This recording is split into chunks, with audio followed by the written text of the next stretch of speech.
बहुत समय पहले की बात है, जब उज्जैन नगरी में महाराज राजा भोज का शासन था। राजा भोज अपनी बुद्धिमत्ता और न्यायप्रियता के लिए प्रसिद्ध थे। उनके शासन में प्रजा सुखी थी, चारों दिशाओं में समृद्धि थी। परंतु समय किसी के लिए नहीं रुकता। जब राजा भोज वृद्ध हुए और उन्हें लगा कि अब उनका जीवन अंत की ओर बढ़ रहा है, तब उन्होंने अपने दीवान को बुलवाया। वह दीवान न केवल राज्य का प्रमुख मंत्री था, बल्कि राजा भोज का सबसे विश्वासी मित्र भी था। राजा भोज ने अपने शयन कक्ष से एक छोटा सा संदूक मंगवाया, जिसमें 8 चाबियाँ थीं। उन्होंने गंभीर स्वर में कहा, प्रिय दीवान, अब मेरे जीवन की संध्या निकट है। मैं तुम्हें यह 8 चाबियाँ सौंपता हूँ। जब तक मेरा पुत्र भोजराज बड़ा न हो जाए, तुम सिंहासन और इन चाबियों की रक्षा करना। जब वह स्वयं शासन करने योग्य हो जाए, तब तुम उसे 7 चाबियाँ सौंप देना, परंतु 8वीं चाबी उसे 5 वर्ष राज करने के बाद ही देना। यह मेरा वचन है और यह वचन निभाना। दीवान ने सिर झुकाकर प्रणाम किया और कहा, महाराज, जैसा आप आदेश देंगे वैसा ही होगा। मैं अपने प्राण देकर भी आपके वचन की रक्षा करूँगा। कुछ ही दिनों बाद राजा भोज ने शांतिपूर्वक देह त्याग दिया। समस्त उज्जैन में शोक की लहर दौड़ गई। दीवान ने वचनानुसार राज्य की बागडोर अपने हाथ में ली और युवराज भोजराज की शिक्षा दीक्षा का भार संभाला। वर्षों बीते, युवराज बड़ा हुआ, विद्वानों से नीति, शास्त्र और युद्ध कला सीखी। जब वह युवावस्था को प्राप्त हुआ, दीवान ने अत्यंत निष्ठा और प्रेम से राज तिलक की तैयारी करवाई।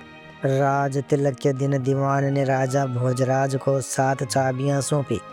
राजा भोजराज ने बड़ी उत्सुकता से उन चाबियों से 7 तहखाने खोले। हर तहखाने में सोना, चांदी, हीरे, मोती और अनमोल रत्नों का अपार भंडार था। राजा भोजराज प्रसन्न हुआ और बोला, मंत्रीवर, आपने मेरे पिता की वाणी और राज्य दोनों की रक्षा की है। यह सब आपके कारण सुरक्षित रहा। दीवान ने मुस्कुराते हुए कहा, महाराज, आपका सौभाग्य उज्जवल हो। परंतु नियति को कुछ और ही मंजूर था। कुछ समय बाद दरबार के एक चुगलखोर दरबारी ने राजा भोजराज के कान भर दिए। महाराज, आपने तो केवल 7 तहखाने खोले हैं, परंतु महल में तो 8 तहखाने हैं। आपके मंत्री ने आपसे एक चाबी छिपा ली है। 8वां तहखाना शायद अनमोल खजाने से भरा हो। राजा भोजराज के हृदय में संदेह की आग जल उठी। उनका चेहरा तमतमा गया। उन्होंने दीवान को दरबार में बुलवाया और कड़क स्वर में कहा, दीवान, मुझे अभी के अभी वह 8वीं चाबी चाहिए, अन्यथा तुम्हारा सिर धड़ से अलग कर दिया जाएगा। दीवान ने राजा के चरणों में गिरकर विनम्रता से कहा, महाराज, मैंने आपके पिताश्री को वचन दिया था कि 8वीं चाबी आपको राज तिलक के 5 वर्ष पूरे होने के बाद ही दूंगा। वह समय अभी नहीं आया है। परंतु क्रोध से अंधे हुए राजा भोजराज ने कहा, मुझे किसी वचन की परवाह नहीं, चाबी दो अभी और इसी क्षण। वचन भंग करने के दुख से बोझिल दीवान ने कांपते हाथों से 8वीं चाबी राजा भोजराज को सौंप दी। राजा भोजराज ने तुरंत 8वें तहखाने की ओर दौड़ लगाई। चाबी ताले में घुमाई, दरवाज़ा खुला और वह स्तब्ध रह गया। तहखाना एकदम खाली था। न सोना, न रत्न, न धन, केवल चिकनी दीवारें थी। एक भी ताक नहीं, एक भी निशान नहीं। परंतु तभी उसकी नज़र एक दीवार पर पड़ी। वहाँ एक सुंदर स्त्री का चित्र बना था। ऐसे सुंदरता जैसे उसने जीवन में कभी न देखी थी। राजा भोजराज की आंखें चित्र पर टिक गई। जितनी देर वह चित्र को देखता, उतना ही वह उसके मुँह में डूबता गया। धीरे धीरे उसका मन, उसकी चेतना और उसकी आत्मा सब उस चित्र में कैद हो गए। चित्र में बनी उस स्त्री पर वह अपने प्राणों से भी अधिक आसक्त हो गया। कुछ क्षणों में ही उसकी आंखों के आगे अंधेरा छा गया और वह मूर्छित होकर गिर पड़ा। पीछे खड़े दीवान ने राजा को संभाला। उसके चेहरे पर गुलाब जल छिड़का। जब राजा को होश आया, उसकी पहली नज़र फिर उसी चित्र पर गई। उसने दीवान से कहा, मंत्री, इस चित्र में जो कन्या है मुझे वह चाहिए, अभी इसी क्षण उसे मेरे पास लाओ। यदि वह मुझे न मिली तो मैं राज्य, सिंहासन और जीवन सब छोड़ दूंगा। दीवान ने गहरी सांस ली। उसने देखा राजा की आंखों में प्रेम नहीं, सम्मोहन था। फिर भी वह बोला, महाराज, मैं वचन देता हूँ, मैं इस कन्या को ढूंढने निकलता हूँ, चाहे 7 समुंदर पार क्यों न जाना पड़े। और इस तरह दीवान ने अपने स्वामी के लिए उस चित्र की अद्भुत सुंदरी को खोजने की प्रतिज्ञा ली। दीवान ने राजा से विदा ली। उसका चेहरा शांत था, पर मन में चिंता का अथाह सागर उमड़ रहा था। वह जानता था कि महाराज किसी असली स्त्री से नहीं, बल्कि चित्र में अंकित माया मूर्ति पर मोहित हो गए हैं। परंतु उसने एक बार वचन दे दिया था, और वचन तोड़ना उसके लिए पाप के समान था। दीवान ने उसी दिन यात्रा की तैयारी शुरू कर दी। उसने जहाज में तरह तरह का विक्रय योग्य सामान भरवाया। रेशम, मोती, मसाले, सोने चांदी के बर्तन, बहुमूल्य गहने और कई अनोखी वस्तुएं जो दूर देशों के व्यापारियों को लुभा सके। कुछ विश्वस्त नौकरों को साथ लिया और उज्जैन के बंदरगाह से यात्रा आरंभ की। जहाज लहरों को चीरता हुआ चला।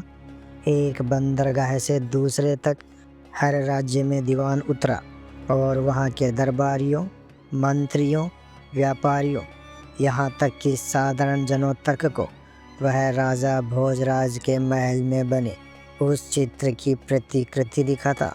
वह हर किसी से पूछता, क्या आपने कहीं इस कन्या को देखा है? क्या किसी राज्य में ऐसी सुंदरी निवास करती है? परंतु कोई उत्तर नहीं मिला। लोग कहते, यह तो किसी अप्सरा सी प्रतीत होती है। पृथ्वी पर ऐसी स्त्री कहाँ मिल सकती है? दीवान निराश नहीं हुआ। 1 वर्ष तक उसने यात्रा जारी रखी। जब वह सोचने लगा कि यह यात्रा शायद निष्फल है, तभी वह एक दूरवर्ती राज्य के सागर तट पर पहुंचा। वहां उसने फिर वही चित्र लोगों को दिखाया। चित्र देखते ही वहां उपस्थित लोगों में हलचल मच गई। किसी ने ऊंची आवाज में कहा, यह तो हमारी राजकुमारी का चित्र है, यह तो हमारे राजा की बेटी है। दीवान का हृदय धड़क उठा। वह तुरंत उस राज्य के दरबार में पहुंचा, वहां के राजा से भेंट की और उसे कई अनमोल उपहार भेंट किए, मोती, रेशमी वस्त्र और सोने के बर्तन। उसने स्वयं को एक व्यापारी बताया और कहा कि वह व्यापार करने के लिए उनके राज्य में कुछ समय ठहरना चाहता है। राजा ने प्रसन्न होकर अनुमति दी। कुछ दिनों में दीवान ने वहाँ के लोगों से राजकुमारी के स्वभाव, उसकी रुचियों और उसकी सुंदरता के बारे में जाना। और जब पहली बार उसने राजकुमारी को देखा, वह स्तब्ध रह गया। हाँ, वही चेहरा, वही आंखें, वही मुस्कान, वह चित्र की जीवित प्रतिमूर्ति थी। दीवान ने समझ लिया कि यही वह स्त्री है जिसने राजा भोजराज के हृदय को बांध लिया है। जब वह पूरी तरह निश्चित हुआ कि यह वही सुंदरी है, तब उसने वहां से लौटने की तैयारी की। अपने जहाज को फिर से भांति भांति के सामानों से भरवाया और उज्जैन लौट आया। राजा भोजराज उस समय महल की बालकनी में खड़े समुद्र की दिशा में देखते रहते थे, जैसे कोई प्रियजन की प्रतीक्षा करता है। जब दीवान लौटा और उसने दरबार में प्रवेश किया, राजा भोजराज की आंखें चमक उठी। कहो मंत्री, क्या तुम उसे ढूंढ लाए? क्या वह मिली? दीवान ने मुस्कुराते हुए कहा, महाराज, मैं उसे पा चुका हूँ। वह चित्र से भी अधिक सुंदर है। उसका सौंदर्य ऐसा है कि स्वयं इंद्र की अप्सराएं भी उसके आगे फीकी पड़ जाए। राजा भोजराज का चेहरा खिल उठा। उन्होंने कहा, मंत्री, मुझे उस राजकुमारी के दर्शन कराओ। मैं स्वयं चलूँगा, चाहे कितनी ही दूर क्यों न जाना पड़े। दीवान ने तुरंत नई यात्रा की तैयारी की। जहाज को फिर से अनमोल खिलौनों, उपहारों और अद्भुत वस्तुओं से भरा। कुछ में चलने वाले शेर थे जो दहाड़ते थे, कुछ पक्षी जो हवा में उड़ते थे, कुछ गुड़िया जो बोल सकती थी। राजा भोजराज स्वयं इस बार जहाज पर सवार हुए। दीवान ने दिशा दी और जहाज महीनों की यात्रा करता हुआ उस राज्य की भूमि तक पहुंचा। वहां के राजा से पहले दीवान ने भेंट की। उसने पहले की तरह अपने व्यापारी होने का परिचय दिया और कहा, महाराज, हम आपके राज्य में फिर से व्यापार करने आए हैं। इस बार हम अपने साथ अद्भुत खिलौने लाए हैं जो बोलते, चलते और हिलते हैं। आपकी राजकुमारी को अवश्य प्रसन्न करेंगे। राजा ने अनुमति दी। दीवान जानता था राजकुमारी को खिलौनों का विशेष शौक है। जब वह सुंदर, बोलने वाले और चलते खिलौनों को देखने आई तो वह मंत्रमुग्ध हो गई। दीवान ने कहा, राजकुमारी, हमारे जहाज पर तो इससे भी अद्भुत खिलौने हैं। कृपया हमारे जहाज पर चलिए, हम आपको दिखाएंगे। राजकुमारी जिज्ञासु थी। उसने 6 दासियों को साथ लिया और जहाज पर चढ़ गई। वहाँ राजा भोजराज ने स्वयं उसका स्वागत किया। वह अत्यंत विनम्र और शिष्ट थे। राजकुमारी जब जब नया खिलौना देखती, उसकी आंखें चमक उठती। वह हंसती, खिलखिलाती, मानो बालपन लौट आया हो।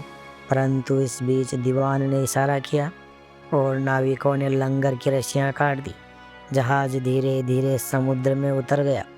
राजकुमारी और उसकी दासियां जान भी न सकी। जब उन्हें भान हुआ कि जहाज अब तट से दूर जा चुका है तो राजकुमारी भयभीत हो उठी। वह रोने लगी, दासियां चिल्लाने लगी। तभी राजा भोजराज ने आगे बढ़कर कहा, देवी, मैं कोई अपहरण करता नहीं। आपके चित्र को देखकर मैं आपसे प्रेम कर बैठा। आपके बिना अब जीवन असंभव है। मैं आपको पाने के लिए 7 समुद्र पार आया हूँ। राजा भोजराज की विनम्रता, उनके प्रेम की गहराई और सौजन्यता से राजकुमारी का हृदय धीरे धीरे पिघल गया। उसके आंसू थम गए और कुछ ही दिनों में वह भी राजा भोजराज के प्रेम में पड़ गई। समुद्र की लहरों के बीच चांदनी रातों में दोनों साथ बैठते, बात करते और भविष्य के सपने देखते। जहाज अपनी मंजिल के करीब था। क्षितिज पर उज्जैन की धरती दिखने लगी थी। परंतु तभी दीवान जहाज के पिछले हिस्से में बैठा था। उसकी आंखें अंधमिंदी थी। तभी आकाश से उड़ते हुए तोता और मैना का एक जोड़ा जहाज की रेलिंग पर आकर बैठ गया। दीवान उन्हें ध्यान से देखने लगा क्योंकि वह पक्षियों की भाषा समझता था। मैना बोली, मुझे यहाँ अच्छा नहीं लग रहा, कोई कहानी सुनाओ ना। तोता बोला, कहानी तो यहीं घट रही है। देखो, वह राजा भोजराज और उसकी मंगेतर कितने प्रसन्न है। लेकिन उन्हें क्या पता, राजा भोजराज सिर्फ 3 दिन और जिएगा। दीवान का हृदय कांप उठा। तोते ने आगे कहा, 3 दिन बाद जहाज किनारे लगेगा। राजा की सवारी के लिए एक शाही घोड़ा आएगा, पर वह असली घोड़ा नहीं होगा। वह राक्षस के रूप में छिपा घोड़ा होगा। जैसे ही राजा उस पर सवार होंगे, वह उन्हें आकाश में उड़ाकर समुद्र में गिरा देगा। मैना की आंखें भर आई। ओहो, तो राजा की मृत्यु निश्चित है? क्या कोई उपाय नहीं? तोता बोला, उपाय है।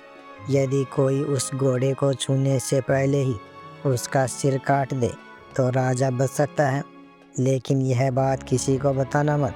अगर कोई बताएगा तो उसका शरीर पत्थर का हो जाएगा। यह कहकर दोनों उड़ गए। दीवान चिढ़ उठा। उसने प्रण लिया, चाहे कुछ भी हो, वह अपने स्वामी के जीवन की रक्षा करेगा। जहाज की यात्रा अब समाप्ति पर थी। समुद्र शांत था, हवा मंद बह रही थी और क्षितिज पर उज्जैन की धरती साफ दिखाई देने लगी थी। जहाज पर सभी प्रसन्न थे। राजकुमारी के चेहरे पर हल्की मुस्कान थी। राजा भोज अपने प्रिय के साथ नए जीवन के सपने देख रहे थे और नौकर नौकरानियां अपने देश लौटने की खुशी में झूम रहे थे। परंतु केवल एक चेहरा ऐसा था जिस पर चिंता की गहरी रेखाएं थी। वह था दीवान का। तोते की कही बात उसके मन में बार बार गूंज रही थी। 3 दिन बाद राजा भोज की मृत्यु होगी। वह घोड़े के रूप में आए राक्षस द्वारा समुद्र में गिरा दिए जाएंगे। दीवान ने उस रात नींद नहीं ली। वह बार बार सोचता, अगर मैं महाराज को बता दूं तो वे सावधान हो जाएंगे। लेकिन अगर मैंने ऐसा किया तो तोते की बात के अनुसार मेरा शरीर पत्थर का हो जाएगा। फिर भी अगर मैंने मौन साध लिया और महाराज मर गए तो क्या मैं जीत सकूंगा? सुबह हुई। जहाज धीरे धीरे उज्जैन के किनारे लगा। राजा भोजराज और राजकुमारी उतरने की तैयारी करने लगे। उस समय दरबार के लोग, सैनिक और नगरवासी बड़ी संख्या में तट पर उपस्थित थे। वे अपने प्रिय राजा की वापसी पर हर्ष मना रहे थे। राजकुमारी अद्भुत आभूषणों में सजी थी। उसकी सुंदरता देखकर लोग विस्मित रह गए। राजा भोजराज ने जब तख्त की ओर देखा तो वहां उनके स्वागत के लिए एक चमकदार सफ़ेद घोड़ा खड़ा था, जैसे चांदी से गढ़ा गया हो। उसकी आंखें लाल थी और उसकी हिनहिनाहट में एक अजीब सी गूंज थी। दीवान का हृदय तेजी से धड़कने लगा। यही वह राक्षस है, उसने मन में कहा।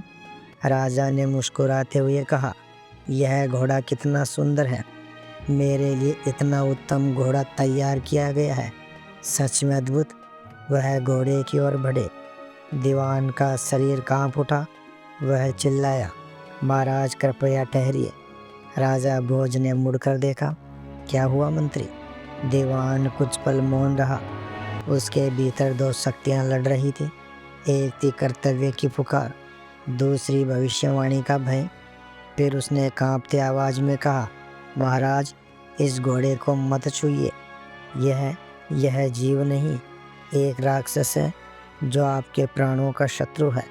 राजा भोज ने आश्चर्य से पूछा, क्या कह रहे हो दीवान? इतना सुंदर घोड़ा राक्षस कैसे हो सकता है? दीवान कुछ कह पाता इससे पहले उसका शरीर अचानक भारी होने लगा, जैसे किसी ने उसके पैरों में शीशा भर दिया हो। उसने देखा उसके पैर पत्थर में बदलने लगे हैं। राजा भोजराज और राजकुमारी घबरा गए। मंत्री, यह क्या हो रहा है? दीवान ने रोते हुए कहा, महाराज मैंने तोते की बात सुनी थी। उसने कहा था कि यदि मैं आपको यह बात बताऊंगा तो मेरा शरीर पत्थर का हो जाएगा, लेकिन मैं आपके जीवन को संकट में नहीं डाल सकता था। राजा भोजराज की आंखें भर आई। उन्होंने तुरंत तलवार निकाली और उस सफ़ेद घोड़े की ओर दौड़े। घोड़ा अचानक दहाड़ा। उसके आवाज़ में पशु नहीं, किसी दानव की चीख थी। राजा भोजराज ने अपनी अंतिम शक्ति जुटाई और तलवार उठाकर घोड़े की गर्दन पर प्रहार किया। एक ही वार में उसका सिर अलग हो गया। घोड़े के गिरते ही धरती हिल गई। सागर में लहरें उठी और आसमान में गड़गड़ाहट गूंज उठी। घोड़े का शरीर धुएं में बदलकर गायब हो गया। राजा भोजराज ने दीवान को गले से लगा लिया। मंत्री, तुमने मेरे प्राण बचाए हैं। यह उपकार मैं जीवन भर नहीं भूलूंगा। परंतु दीवान की स्थिति बिगड़ चुकी थी। उसका निचला हिस्सा पत्थर का बन चुका था और धीरे धीरे कमर तक फैलने लगा था। राजकुमारी रोने लगी। इसका कोई उपाय नहीं महाराज। राजा ने तुरंत अपने राजपुरोहितों, वैद्यों और तांत्रिकों को बुलवाया। सब ने उपाय सुझाए, मंत्र पढ़े, पर पत्थर फैलता गया। तब दीवान ने शांत स्वर में कहा, महाराज यह पत्थर किसी श्राप का नहीं, बल्कि सत्य की प्रतिनिष्ठा का परिणाम है। मैंने अपने धर्म का पालन किया है। मेरा शरीर भले पत्थर बन जाए, पर मेरी आत्मा संतुष्ट है कि मैंने अपने स्वामी को बचा लिया। इतना कहकर उसने गहरी सांस ली और देखते ही देखते उसका पूरा शरीर पत्थर का हो गया। राजा भोज और राजकुमारी फूट फूट कर रोने लगे। राजा भोज ने आदेश दिया कि दीवान की इस प्रतिमा को राजमहल के मुख्य द्वार पर स्थापित किया जाए, ताकि हर आने जाने वाला यह देखे कि निष्ठा का मूल्य जीवन से भी बड़ा होता है। राजा भोजराज ने कहा, जो प्राण देकर सत्य निभाए वह मनुष्य नहीं, देवता होता है। उस दिन से उज्जैन में दीवान की यह पत्थर की मूर्ति निष्ठा स्तंभ कहलाने लगी। दीवान की पत्थर की मूर्ति के सामने राजा भोजराज और राजकुमारी देर तक खड़े रहे। सबकी आंखों में एक ही प्रश्न था, क्या यह अंत है? राजा भोजराज ने दीवान के पत्थर के रूप को देखा। वही चेहरा, वही समर्पण, वही निष्ठा। बस अब वह मौन था। राजा की आंखों से आंसू टपक पड़े।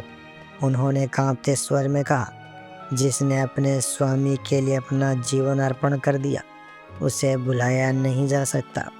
जब तक उज्जैन रहेगा तब तक इस दीवान की कथा गाई जाएगी। राजकुमारी ने भी अपना सिर झुका लिया। वह बोली, महाराज, मैं उस क्षण की साक्षी हूँ जब इस व्यक्ति ने सत्य और धर्म के लिए मृत्यु को गले लगाया। ऐसी निष्ठा देवताओं के लोक में भी दुर्लभ है। राजा भोज ने आदेश दिया कि दीवान की प्रतिमा के चारों ओर एक विशाल मंदिर जैसा मंडप बनाया जाए। वहाँ प्रतिदिन दीपक जलाया जाए और श्रद्धालु आकर निष्ठा का दर्शन करें। उस रात राजा भोजराज को नींद नहीं आई। उन्होंने खिड़की से बाहर देखा। आकाश में पूर्णिमा का चांद था और उसकी चांदनी दीवान की पत्थर की मूर्ति पर पड़ रही थी। राजा ने आंखें मूंद ली और तभी उन्हें लगा कि जैसे कोई स्वर भीतर से पुकार रहा हो, महाराज, शोक मत कीजिए, मेरा शरीर पत्थर का हुआ है पर मैं मुक्त हूँ। मैंने जो किया वह मेरा धर्म था। आप उस धर्म को आगे बढ़ाइए, सत्य, न्याय और निष्ठा का, तभी मेरा जीवन सार्थक होगा। राजा भोजराज ने आंसू पोंछे और प्रण लिया, आज से मेरे राज्य का प्रत्येक मंत्री, सैनिक, सेवक सभी इस दीवान की प्रतिमा के समक्ष शपथ लेंगे कि वे अपने कर्तव्य से कभी पीछे नहीं हटेंगे, चाहे उन्हें अपने प्राण ही क्यों न देने पड़े। अगले दिन महल के आंगन में भव्य समारोह हुआ। सभी दरबारी, सैनिक और नगरवासी एकत्र हुए। राजा ने दीवान की प्रतिमा के सामने दीपक जलाया और ऊंचे स्वर में कहा, आज मैं उज्जैन की ओर से प्रतिज्ञा करता हूँ, हम सब इस दीवान के समान अपने कर्म में अडिग रहेंगे। झूठ, लालच या भय हमें कभी विचलित नहीं करेगा। जिसने अपने सत्य के लिए स्वयं को पत्थर बना लिया, उसकी आत्मा हमारे हर निर्णय में जीवित रहेगी। राजकुमारी ने अपने हाथों से दीवान की प्रतिमा पर फूल चढ़ाए और कहा, मैं इस महान आत्मा के नाम से प्रतिज्ञा करती हूँ कि मैं अपने जीवन में कभी छल नहीं करूँगी। समय बीतता गया। वर्षों बाद जब राजा भोजराज वृद्ध हुए तो उन्होंने एक आखिरी बार उसी प्रतिमा के सामने जाकर सिर झुकाया। वह बोले, मैंने तुम्हारी दी हुई सीख को अपने शासन का आधार बना लिया। मेरे बाद भी यह उज्जैन तुम्हारी निष्ठा से ही टिका रहेगा। किंवदंती है कि जब राजा भोजराज ने यह कहा तो प्रतिमा के होठों पर हल्की मुस्कान उभरी, मानो आत्मा ने आशीर्वाद दिया हो। लोगों ने उस क्षण को चमत्कार माना। समय की धूल ने सदियां ढक दी, लेकिन दीवान की वह पत्थर की मूर्ति आज भी उज्जैन के बाहर निष्ठा स्तंभ के नाम से जानी जाती है। लोग जब वहाँ दीप जलाते हैं तो कहते हैं, यह वह स्थान है जहाँ एक सेवक ने अपने स्वामी के लिए पत्थर बनकर भी अमरता पाली। राजा भोजराज की कथा यहीं समाप्त होती है।